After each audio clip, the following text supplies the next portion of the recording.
Por décadas, a comunidade LGBT+, revisitou clássicos e filmes diversos para identificar subtextos gays ou queers. Mas algumas películas são tão óbvias a olhos mais atentos que dispensam qualquer análise profunda.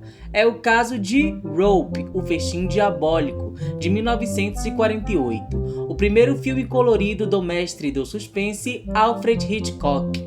Este é o Sociocrônica e nós vamos dissecar mais um item da cultura pop. Em 1924, em Chicago, nos Estados Unidos, Nathan Leopold e Richard Loeb, um casal rico de universitários, criou uma louca obsessão pela ideia de um crime perfeito, que atestasse o quanto eram mais inteligentes que a maioria. Então, sequestraram o primo de Richard, Bob Franks, de 14 anos, e o assassinaram. Os dois, é claro, foram presos e por pouco escaparam da pena de morte, mas o julgamento foi amplamente divulgado. Em 1929, uma peça de teatro britânica se baseou no caso e criou uma trama com dois jovens e um professor de faculdade, todos homossexuais, que além de se relacionarem entre si, eram adeptos da filosofia de superioridade nihilista. A peça se chamou Rope e depois foi levada para Broadway com o nome de Rope's End. Quando Alfred Hitchcock decidiu fazer um longa inspirado nessas peças, ele estava claramente ciente de todo o seu contexto e disposto a levar isso para as telonas mesmo assim. Porém, no final da década de 1940, a ameaça do Código Reis, que proibia qualquer representação homossexual no cinema, pairava sobre Hollywood. Hitchcock, contudo, sempre soube disfarçar bem as temáticas LGBTs em seus filmes. Para começar, ele escalou Arthur Lawrence para o roteiro, um homem gay assumido da época. Mais tarde, Arthur diria: "Rope é um filme gay. Isso, juntamente com Hitchcock, foi o que me atraiu no projeto." Hitch talvez não pronunciasse a palavra, mas sabia. Todos nós da produção sabíamos. Não à toa, as primeiras opções de elenco do diretor eram Montgomery Clift e Cary Grant, que eram praticamente as estrelas gays mais famosas do momento, conforme você pode conferir nos cards. Ambos, é claro, recusaram os papéis com medo da exposição. Ainda assim, dois homens gays foram escalados para os protagonistas.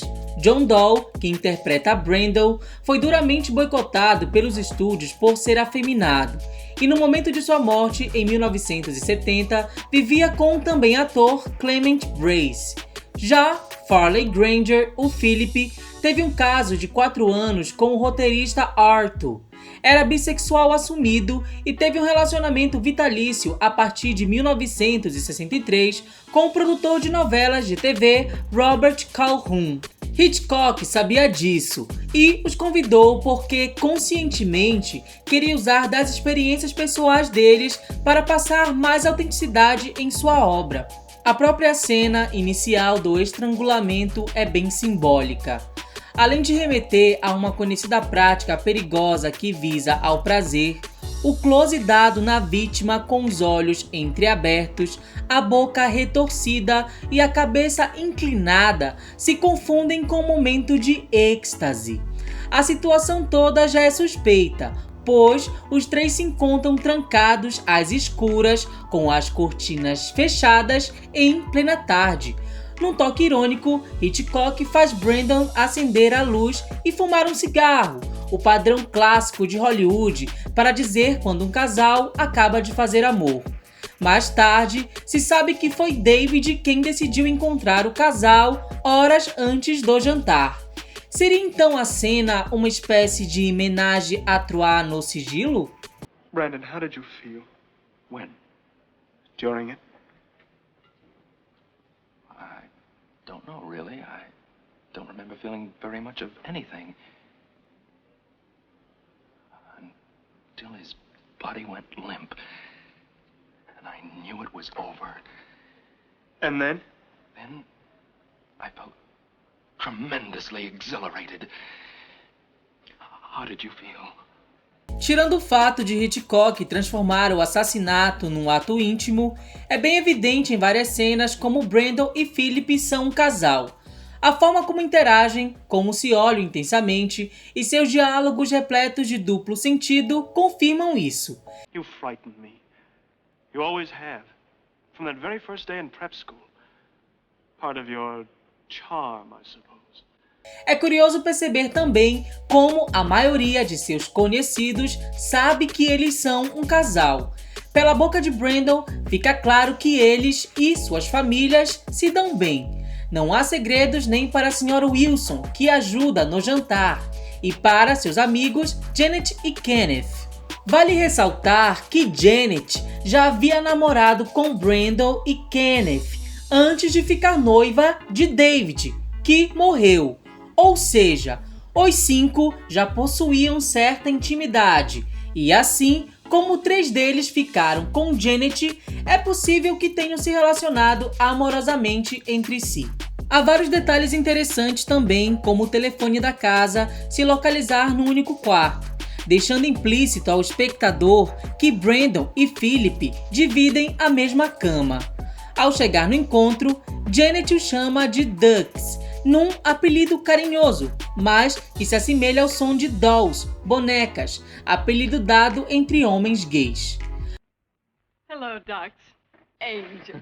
Numa cena também, uma convidada lê as mãos de Philip e o chama de artístico.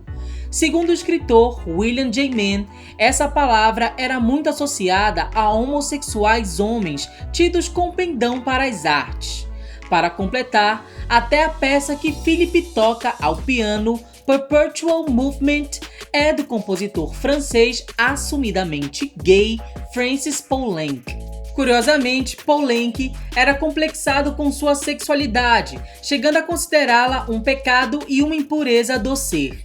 E Philip, que deseja ser um pianista de sucesso, se mostra perturbado durante todo o filme pelo crime que cometeu.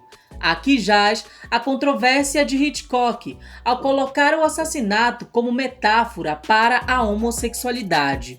O corpo da vítima é colocado num baú, remetendo ao armário onde vivem os LGBTs. Brandon representa a pessoa assumida, que deseja, como ele mesmo diz, fazer as coisas à luz do dia. Já Philip crê que o que faz é errado e tem medo de ser punido. David, a vítima, e que queria se casar com Janet, por sua vez, resume o homossexual que cedeu às convenções sociais e merece morrer por ser covarde e ordinário. Até a filosofia que move a dupla é simbólica. O conceito do super-homem de Nietzsche prevê que alguém que abdica dos valores comuns é capaz de fazer tudo, inclusive matar sem remorsos. Porém, a Segunda Guerra Mundial acabara apenas 3 anos antes do filme, e o mundo continuava traumatizado. Hitchcock então decide brincar com essa ideia de superioridade, trazendo à tona uma rivalidade comum dos bastidores da Hollywood clássica. A ideia de que homossexuais, com suas aptidões artísticas e intelectuais, eram melhores que os homens héteros, mais afeitos às partes técnicas da produção, como se pode ver em Os Bastidores da Hollywood, de William J. Mann. O que temos, enfim, não é uma propaganda ideológica nihilista, mas o famoso humor do diretor em ação. Por isso, a importância do professor universitário interpretado por James Stewart e que deveria ter sido estrelado por Cary Grant. No teatro, o professor teve casos com o casal. Entretanto, James Stewart era muito querido pelo público e Hitchcock adaptou o papel para sua personalidade hétero, o que afetou o filme. John Dahl e Foley Granger interpretaram a sexualidade de Brandon e Philip com sinceridade, e isso exigiu coragem, contou o roteirista na versão em DVD. Não sei se ocorreu a Jimmy que Herbert era homossexual. Hitchcock não disse nada, mas não teria importado se dissesse. Jimmy Stewart era Jimmy Stewart, o que significava nenhum sex appeal. Isso talvez explique porque o ator disse ter se sentido maltratado e insatisfeito com seu desempenho.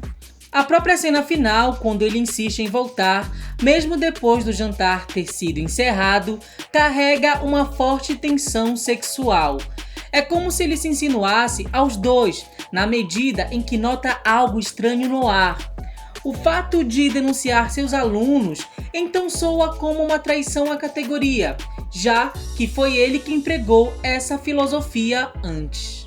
Traduzindo, ao mesmo tempo em que é extremamente sutil e metafórico, Hitchcock deixa escancarado suas alusões e sua fonte de inspiração. Na dúvida, basta lembrar da fala: "Você é um estrangulador de frango muito bom, pelo que me lembro", dita pelo professor a Philip. Mais direto que isso, e a censura teria queimado o filme.